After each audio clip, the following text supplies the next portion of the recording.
درانه کتونکو السلام علیکم.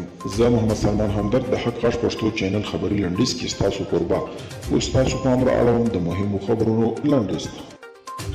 طالبان وايي موږ له بګرام څخه د ټولو امریکایي ځواکونو وتل یو ښه ګام بولو.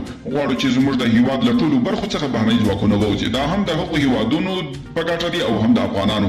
د بهرنیو ځواکونو په بشپړ وتلو سره افغانان د سولې او امن پر لور نږدې کېدلی شي.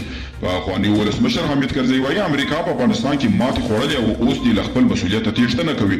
نوموړي ویلي چې افغانستان ته د امریکایي سرتیرو تر راتګ وروسته نه یوازې ترهګري له منځه تللې ده بلکې جګړه پیچلې شوې او نوې ترهګرې ډلې رامنځته شوې دي.